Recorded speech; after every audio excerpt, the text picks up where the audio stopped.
These shows are way too predictable. I called it. Gunther is going to beat LA Knight.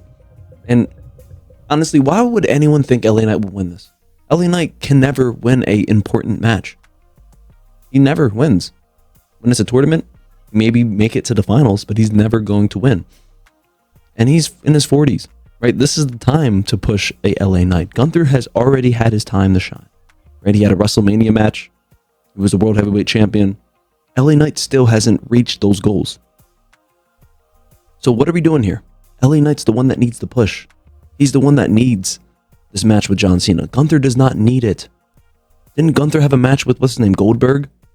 What happened in that? He already had a match against a legend, pretty recent. And now we're going to have him go against another legend. I guess they're trying to make him the legend killer. I don't know. It's very boring, though. Gunther is not a entertaining wrestler, in my opinion. I mean, I know there's a lot of people who love Gunther. His in-ring ability is amazing. Yeah, I mean, it's nice. He's a big guy who can pick people up and do a frog splash. I mean, that's cool. He does a lot of slaps. All right. But what is his character? Honestly, he was more entertaining when he had a Ludwig Kaiser and that other guy. I don't know his name. What happened in that? Right? The Imperium, I think that's what they're called. That was when Gunther was entertaining, when he had a posse around him. Now he's by himself, and I honestly don't know what to think of Gunther. And now he's going against John Cena. And yeah, so let's quickly talk about the SmackDown show. I feel like there wasn't a lot of important things. I mean, there's some minor things I want to talk about. All right, we start off the show with Drew McIntyre coming out. He's talking to the GM. Honestly, I kind of forget who the GM is on Raw or SmackDown. They have the same character. And here's another problem. Before I dive into this, these GMs need to have more of a character. I'm sick and tired of being confused who's who because they act the same. Nick Aldis and Adam Pearce are literally the same person. What happened to GMs having their own character? Remember Vicky Guerrero? Excuse me. I think her name's Vicky. I don't want to butcher her name, but you know, Teddy Long. Like, when you look at, you know, in the past, all of these GMs, they have some sort of character. They have some sort of difference, right? The GMs aren't the same, but you get Nick Aldis and Adam Pearce, who are basically the same person. Now on SmackDown, I'm pretty sure it's Nick Aldis, and I'm going to go with that. Nick Aldis is like, oh, you're banned. You're not supposed to be here, Drew McIntyre. And Drew McIntyre gets back in the car. And guess who sneaks up in the car? Cody Rhodes. Cody Rhodes jumps him. This was one of the faker fights I've seen. He jams him on the steering wheel. He pulls his hair, and then they separate the two.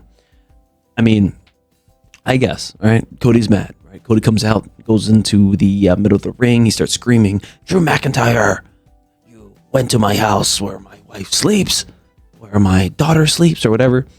And yeah, he's basically angry at Drew McIntyre, and he wants him to face him. Now, here's my problem, right? I'm pretty sure Drew McIntyre is suspended because he attacked Cody Rhodes. Why isn't Cody Rhodes suspended for attacking Drew McIntyre?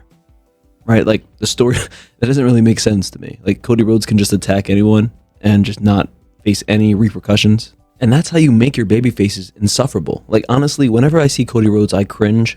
And it's honestly a shame that the WWE have not booked any other superstar in a position to become the WWE champion besides Roman Reigns. That's literally the only person that's booked to become that champion. No one else. Who else? Name in the comment section a guy that they have booked ready to become the top guy. No one. There's no young guy. Maybe Braun Breaker, but he's going after CM Punk's title, right? That's not the main title. The only person is Roman Reigns.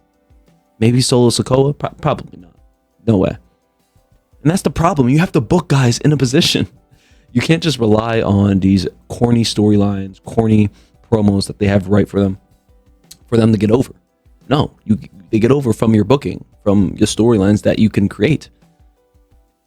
But yeah, I mean, Cody Rhodes is just going to hold this title for another WrestleMania, which is just a total waste of time, man. But we get into a Damian Priest vignette of him talking about Aleister Black. Now, how long has this feud been going on?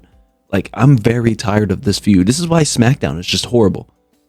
We have Damian Priest and Aleister Black feuding for 7 months. For nothing. They're not fighting for a title. They're not fighting for money. There's no stipulation. There's nothing. There is nothing. There's not like I'm honestly shocked that they continue to tell the story when there's no real story. I honestly don't even remember how this started. Right? If you can't remember how it started, I think it's time to end the story. But somehow Rhea Ripley is in the storyline now. So yeah, it's cool to see Damian Priest and Rhea back together, I guess. But yeah, we're gonna end that talk there because honestly, I don't know what that story is even about. We then have Carmelo Hayes and Ilya Dragunov. This match was great, amazing, right? But guess what they do? An interference. This happens every time, man. Like we cannot just have a straight victory or a straight loss. Like I don't mind Carmelo losing here, right? Clean, I don't care. But they have him lose to some BS. Someone pushes him off, and then he's dazed for like seconds. It's stupid, man. It's stupid. It's annoying. It's repetitive. Please just have a full match without any interruptions. And the fact that it was Tommaso Ciampa, like if it was some guy entertaining, this is a guy who I don't even know what he's doing there. Like how does he have a job? But you know, I can clearly see that they're trying to push Carmelo Hayes as a babyface. So that's cool. At least they have some type of, it's not really a storyline. It's more of a, you know, booking, right? But I'm enjoying it, right? At least there's a path for Carmelo Hayes to become champion. I think, what's his name? Ilya Dragunov. He's going to give him a rematch. And Carmelo Hayes will win the rematch. And it will be clean, hopefully. Now, let's go back to the Tommaso Ciampa part, right? The fact that he's in a tag team with Johnny Gargano, right? These guys are what, 40?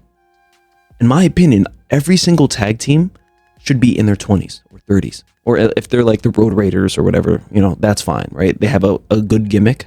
That's fine. But Tommaso Ciampa and Gargano don't have any gimmick. They're just random guys. I'm sorry. You know, some people may love them, but they're just useless. We then have a match between Kairi Sane, Alexa Bliss. Alexa Bliss ends up winning this match. And honestly, I know a lot of people love Alexa Bliss. She may be good on the mic. I honestly haven't really seen a great promo from Alexa Bliss at all. I think I said her last name wrong, but whatever.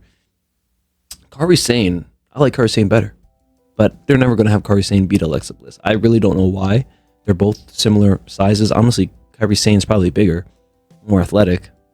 But, you know, Alexa Bliss maybe has the face. I don't know. But yeah, Alexa Bliss wins that match. Not really, there's not much to really talk about there. I think they're setting up a TLC tag match between Nia Jax and Last Legend. I'm really enjoying the Last Legend and Nia Jax tag. I really do. I think Last Legend's a future world champ.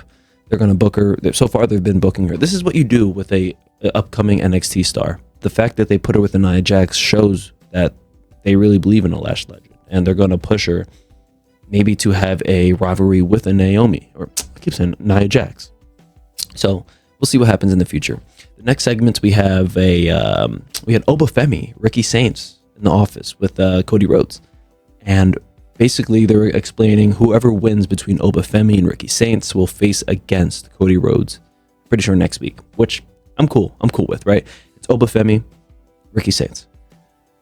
If Obafemi wins and has to go against Cody Rhodes, and I swear if Obafemi loses to Cody Rhodes, I may riot. I may boycott the WWE and start a petition or something, because that would be insane, right? Instead of pushing your future stars to become better than the people who are now, right? Like Obafemi, let's be honest here. You look at physique wise, he's probably instantly going to be a top guy, right? He's bigger than Gunther, right? More muscles, younger, more athletic, you know what I mean? So if they don't book him like a Gunther, then WWE, man, they're just hurting themselves at that point, right? You bring in these young guys that are supposed to be your top guys, but you're booking them like they're not. So, I'm going to give him time with Obafemi, right? He's going to beat Ricky Saints probably. He's going to have a match against Cody Rhodes. I'm hoping that they have him get jumped or something, because there's no way they're going to have him beat Cody Rhodes. And if they do, then that's amazing. That's something to be really excited for. That's something new. That's unpredictable. But I'm just thinking, the way that WWE books, they're not going to have him beat their champion. So hopefully they have 20 guys jump Obafemi for Cody Rhodes to win that match. But honestly, I don't know who would do that because Cody's a babyface. So we'll see what happens with that. But I am intrigued, right? It's nice to see these NXT guys who, in my opinion, I think are better than the top guys of the main roster. So we'll see. We then have a match between Alba Fire and Jade Cargill. And I'm happy that this was a quick match. Pretty sure it was like 3 minutes, whatever. Jade Cargill destroys Alba Fire. Now, this is what I want matches to be. I'm not here to watch a 15, 20-minute match for a winner that I already know is going to win. All right? Like, I'm not here for that, okay? I knew Jade was going to win this match no matter what. Beat her in 3 minutes. Boom. So, yeah, I like that. We then have a Solo Sikoa promo. And honestly, I forget that Solo Sikoa is beefing with the Wyatts. I completely forget about the Wyatts. The Wyatts just show up like once every 3 weeks, and we're supposed to be shocked, or we're supposed to act like it's a big deal. Okay. Now, Solo Sikoa basically talked trash, saying this is my family, this, that. Said you guys aren't worthy of the last name Wyatts. And honestly, I agree. I really agree.